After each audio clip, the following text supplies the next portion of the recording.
りのくぼみぴったり合わせていくように仕上がりになっているので、エッジを出しながら。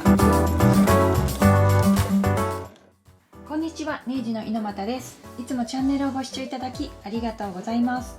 今回はフリルが可愛い巾着ポーチの作り方を紹介します。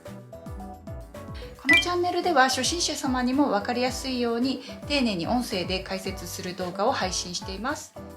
著書の付録についている定規を活用しています。もちろん定規がない方でも映像をご覧いただきながら作ることができますのでお役立てください。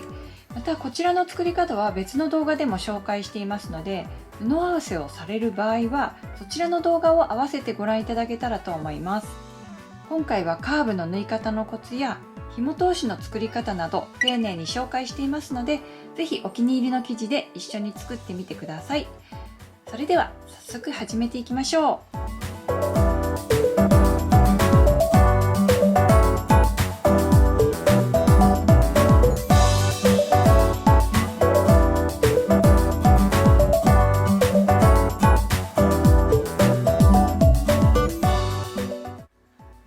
それでは準備するパーツの紹介です。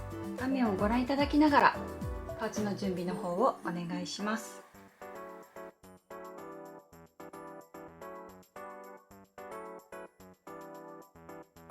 それでは裁断方法の紹介です。今回使用する定規はこちらの定規になります。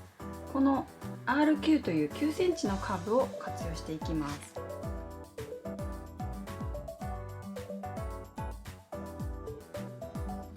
の部分をカットしていきます。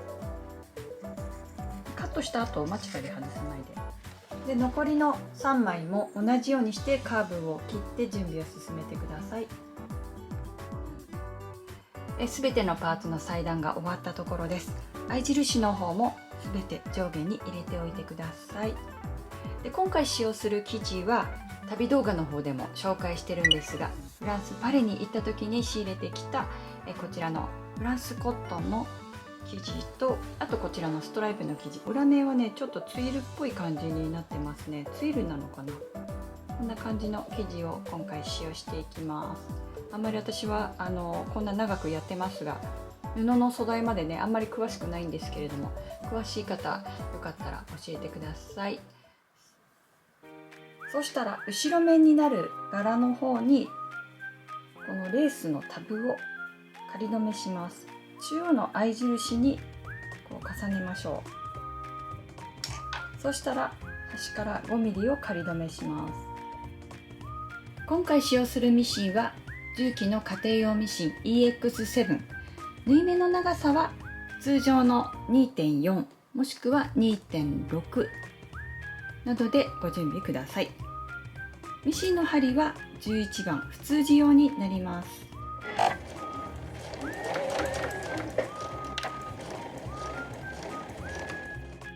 このような感じで中表に重ねてください。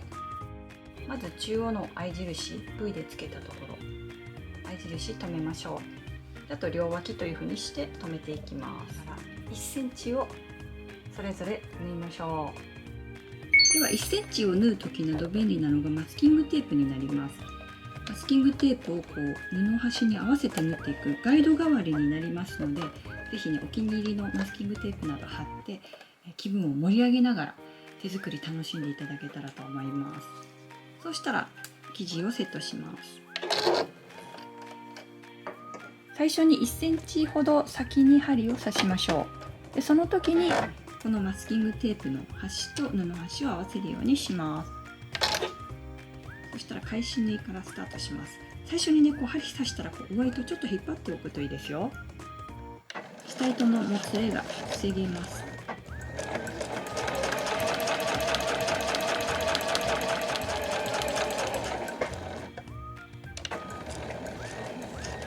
でこのタブがついているところ、レースタブがついているところは返し縫いをしていきましょう。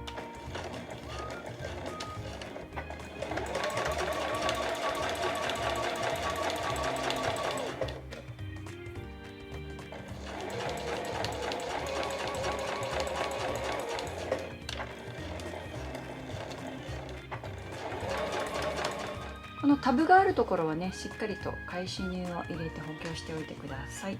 そしたら縫い代を倒していきます。この表側の方に縫い代が倒れるようにこのままパタンと倒しましょう。反対も同じようにして表面の方もこういう風にね倒しておきましょう。そしたらこのコロコロオープナーっていうのがあるんですよ。こういうのを使ってみましょう。アイロンかけるほどじゃなくて手元で作業がしやすいので非常にね便利です。だいぶね動画の方で紹介してますのでお手持ちの方も多いかなとは思うんですが、初めての方もいらっしゃると思いますので、こういうのあると便利ですよ。よかったらね手芸店セールがやってる時などちょっとチェックしてみてください。はい、そしたらですね、この生地同じ生地同士を中表にして重ねます。でこの脇の部分なんですが、この脇の部分はちょっとねこの状態で縫うと少しね難しくなりますので、これ交互に倒しましょうか。そしたら反対側も同じ向きになるようにして交互に倒しましょう。でこの後周囲を留めていくんですが、こちらにこの内布の方に返し口を作ります。返し口は6センチほど残しましょう。紐通し口がこの辺りに来ますので、これより下じゃないといけないんですね。なのでちょっとねカーブのところかかってしまいますけれども、この辺りに6センチほどですね、返し口残すという意味でバツをつけておきましょう。まず待ち針で周囲を留めていきます。この底の中央のところ合い印入れてありますので、この部分まず最初に留めましょう。で中央の合い印留めた後はこの周囲のところを留めていくようになります。そしたらですね、こちらの合い印の定規を使ってみましょう。これ紐通し口すごくね便利に使えます。このような感じで当てていただいて、縫い合わせのところにこの端のところを合わせて、で3センチのところに印と、この部分が紐通し口になります。ちょうど 1.5 センチになりますので、このまま印つけちゃいましょう。こんな感じです。で反対も同じようにしましょう。定規ね透明なので裏面にしても数字が見えるところがいいですよね。でこの同じように縫い合わせに合わせたらこの部分に線を引きます。ここが紐通し口になります。ここね縫わないという線を引いておいてください。そうしたらこの後カーブを縫っていくんですけれども、ちょっとこのカーブ急カーブになりますので、少しね難しいかなっていう場合もあるんですね。距離も長いですからね。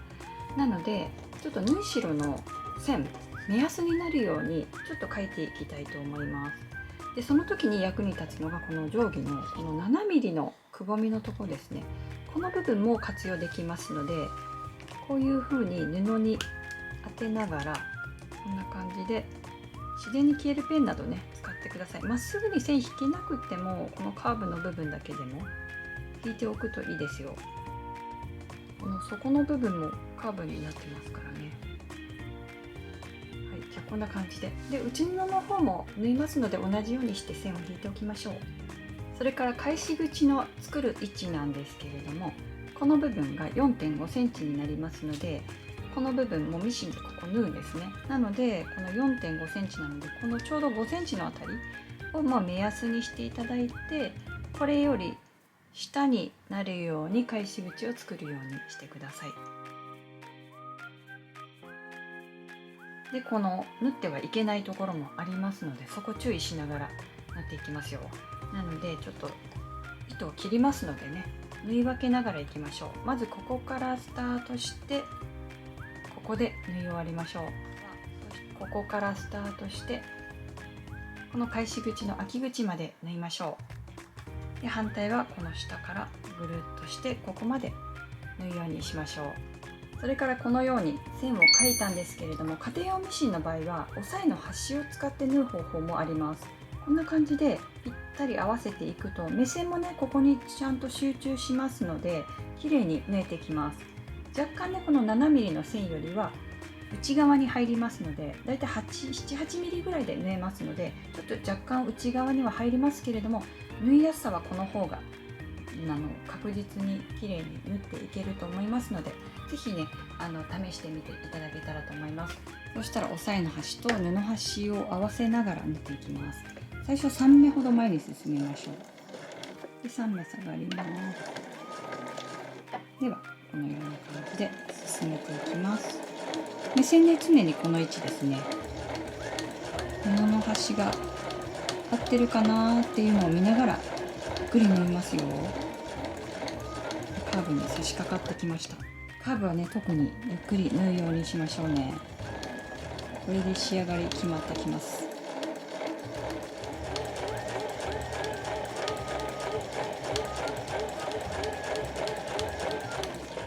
はい、そしたら縫い終わり、ここの線になりますね。ここで返し縫いします。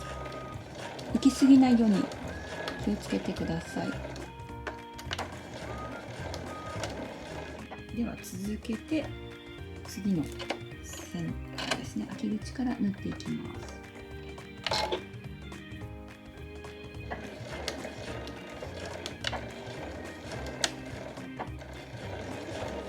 でこの縫い合わせのところ、返し縫いしっかり入れましょう。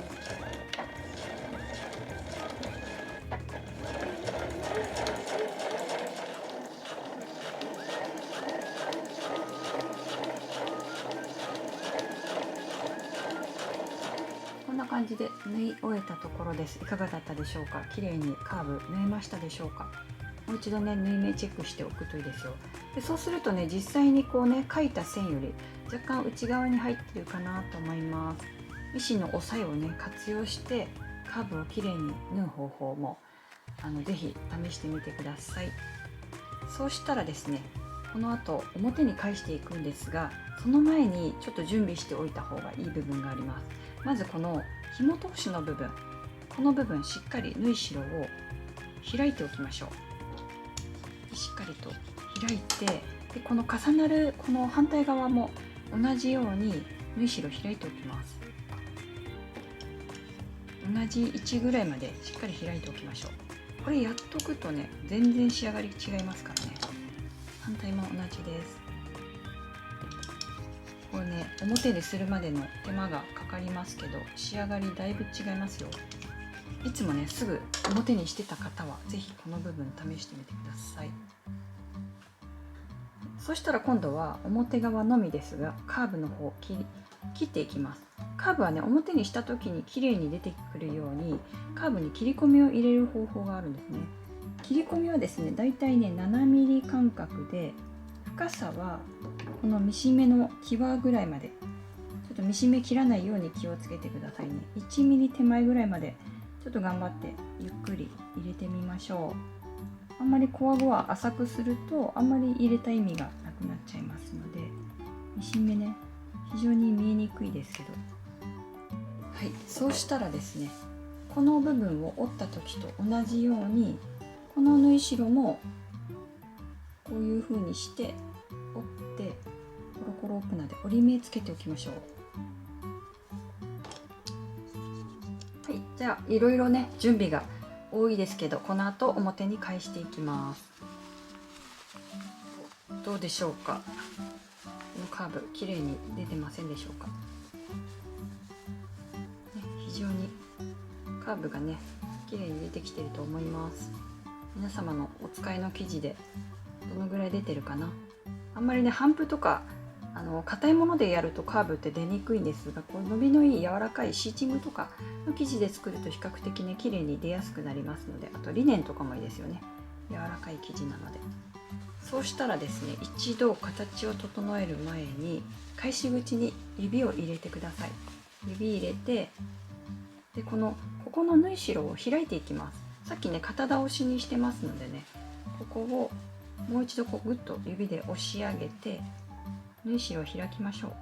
はい、ではこんな感じで縫い代開いたら、このままパタンと閉じます。そうするとこの部分の厚みが均等になるんですね。そのままだとゴワゴワしちゃいますので、この作業しておいてください。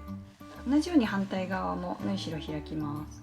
で先ほどね、縫い代開きながらやりましたので、比較的やりやすくなってるかなと思いますが、いかがでしょう。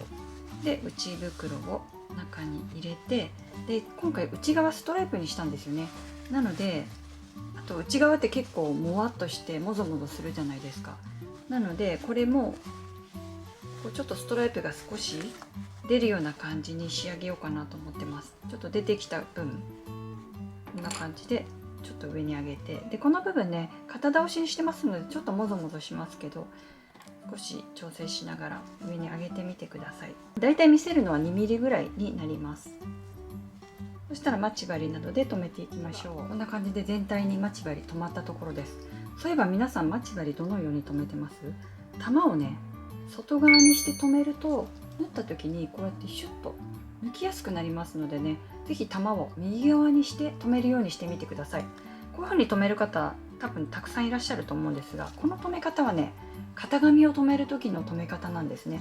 なのでこの習慣が結構強く残ってると、この方法に慣れるまでね少し時間かかるかもしれないんですが、ちょっとやり方変えてみるといつもと違う仕上げ方になるかなと思います。是非お試しください。それからですね 1.5 センチ開けましたね。これちっちゃい穴なんですよ。でこれを目打ちでもう一度、縫い代1回開いてますけどね、ここでもう一度確認して、反対側の生地もね表にする時にめくれ上がってきますからね、この部分も縫い代を開いておきましょう。開けた時に中央がきれいに揃うようにしておきます。そしたらまず1本ずつ縫っていこうと思います。これからね3本を縫います。ここ縫って、この待ち針で留めてるとこ縫って、もう一回この紐通しっていう感じで3本縫っていきますので、まず1本ずつ縫っていきましょう。この際のところをまず縫いましょう。この脇から縫い始めます。5mm ぐらいですね。1センチから 5mm ぐらい手前のところ、奥から縫い始めて、縫い終わりをここにするような感じですね。で縫い目最後重ねますので、最初は返し縫いをしないで縫います。で際を縫う時に便利なのが、もう何度もね登場してますが、こちらの立ち目かがり押さえになります。家庭用ミシンで購入すると大体ねこのジグザグ用のミシンのこの押さえパーツなんですが入ってるかなと思います。メーカーによってちょっとタイプは違うかと思うんですが、もしこちらある方はですね、このエッジを生かしながら際を縫う方法を紹介していきますので、是非お試しください。で縫う時にこのエッジですね、でちょっと布をね出してますので、合わせるところはこの部分になります。ちょっとやりにくくなりますけどね、是非際縫うのが苦手な方は試してみてください。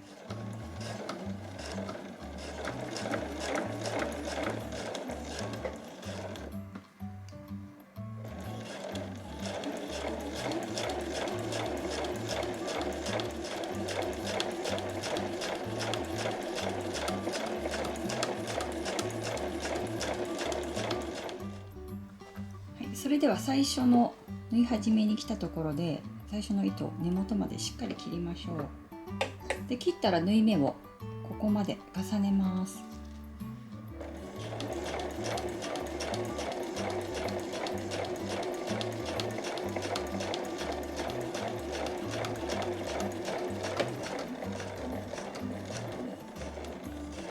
そしたら少し返し縫いしておきましょう。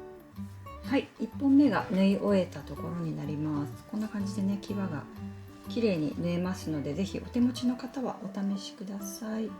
そしたら次ですね、この部分とこの部分、最後の2本がちょっとね難しいんですけれども、ゆっくりやれば大丈夫なので一緒に進めてみてください。でこれからちょっと線を描きますので、少し邪魔になるのに待ち針は少し避けておきます。で避けて、ちょっとそれでもねずれたら困るので縦に入れておきます。裏面の縫い合わせとぴったり合うようにしておきます。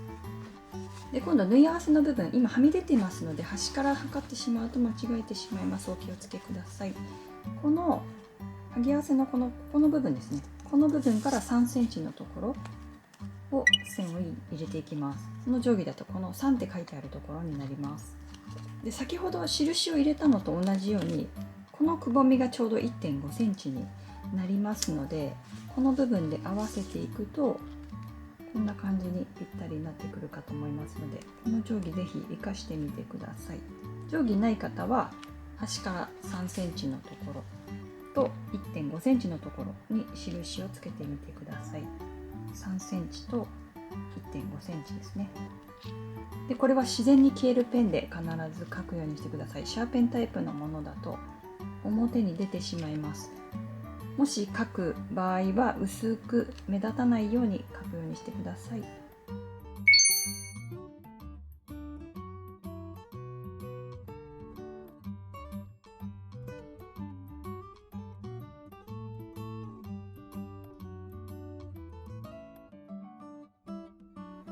はい、では線が描き終えたところになります。そしたら先ほどと同じように脇から縫って脇で縫い終わるというのを2回繰り返しましょう。 1.5 センチ離れたところ2本目縫います。あともう少しなので頑張りましょう。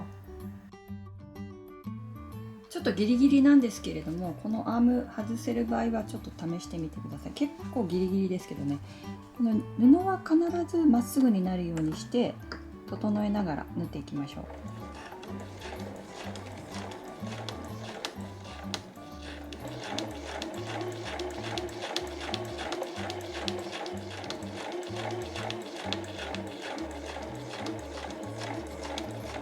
そしたら今度は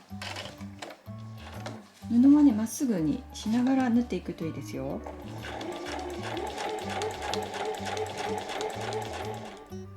はい、いかがだったでしょうか。綺麗に縫えましたか。こんな感じで線ね綺麗に引いてあれば縫う時すごくね楽なので一手間加えてください。そしたら最後に返し口を閉じます。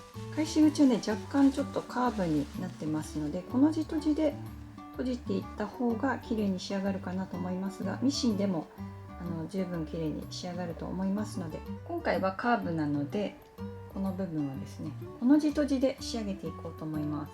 そしたら縫い始めは玉留めを内側に入れるために 5mm ほど離れたところに針を出しましょう。そしたらこの山を少しずつすくっていきます。だいたい 2,3mm を目安にしてすくいます。反対側に垂直にこの針を入れてこうすくうようにして順番にして縫っていきます。この字と字なのでカタカナの「コ」を書くような感じですね。直角に下ろしていくような感じで、こう斜めには入れないという縫い方になっていきます。はしご縫いとも言いますね。はしごのような形にもなってきますので、是非この方法もお試しいただけたらと思います。でこうやってある程度縫っていくとですね、こう今縫い目がこの状態になってるんですが、これをギュッと引っ張ると縫い目がね綺麗に見えなくなってきます。この方法で閉じていってください。はい、では縫い終わりのところまで来たら、縫い始めと同じようにちょっとね先のところまで縫って針を出します。はい、そしたらここで玉留めしましょう。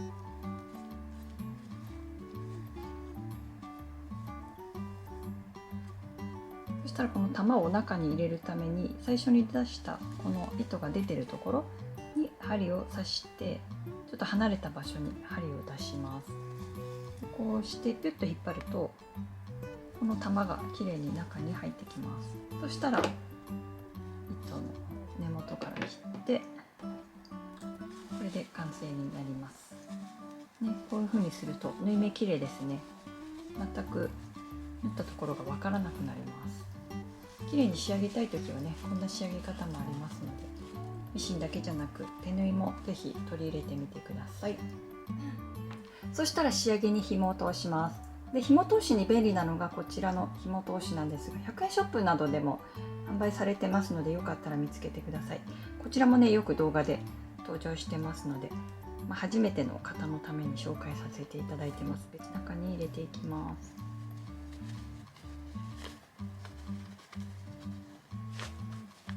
金属なのでスルッと入るのがね使いやすくて私は気に入ってます。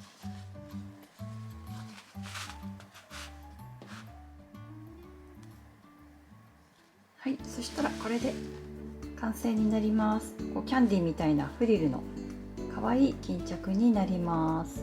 お疲れ様でした。はい、いかがだったでしょうか。こちらのね巾着のタイプは以前にも別の動画で紹介していますので、全くね同じ形なんですが、今回は定規を使って作る方法を紹介していますので、よかったら一緒に作っていただけたら嬉しいです。はい、裏面もこんな感じですね。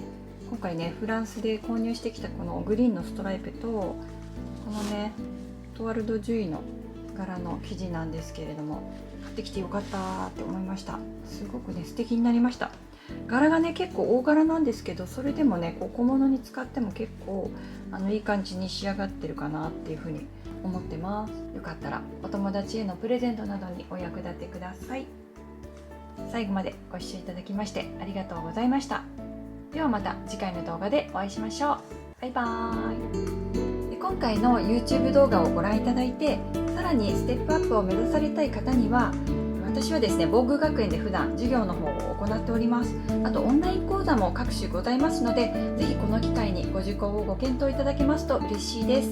あとおすすめの手芸道具なども概要欄に記載していますので、よかったら時々チェックしてみてください。